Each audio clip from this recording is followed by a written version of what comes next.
A colori, come sta andando? Com'è andata la giornata oggi? Oggi abbastanza, dai. Contento, dai. C'è un po' di turisti oggi. C'è stato un po' di movimento. Però abbiamo litigato col vigile, ha detto che siamo prolungati. Col mercato invece cosa ne pensi? Beh, io sinceramente lavoro e pertanto non è che vedo molto il mercato, a dire il vero, che ridono questi. Adesso li sentiamo. Comunque si sta bene, dai. sta bene. Si sta bene, sì, non possiamo lamentarci. È ancora una zona abbastanza felice, dai. È un paesino, io sono abituata in città, quindi... Su questa domanda non l'ho vista tanto convinta. No? No, no, è convinta, dai. Sì, sì.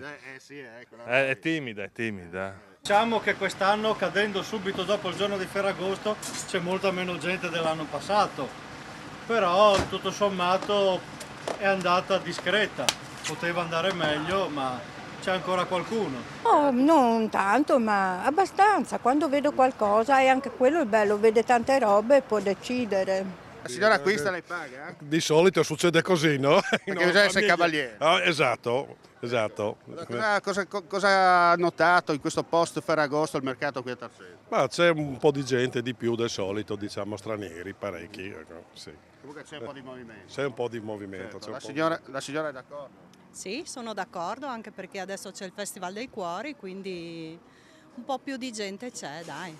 Bene. C'è il caldo, ma c'è anche la gente, dai. Sì, abbastanza turismo, anche comprerà.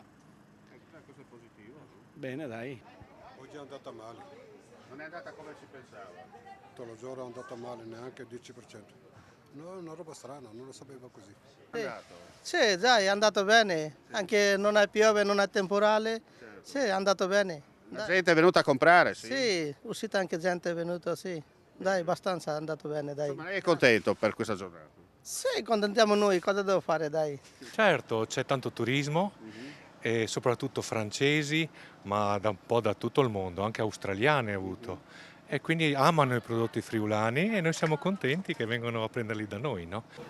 Da questo periodo non è che mi aspetto grandi cose perché appunto tutte le spiagge sono piene, no? Quindi insomma noi ci accontentiamo.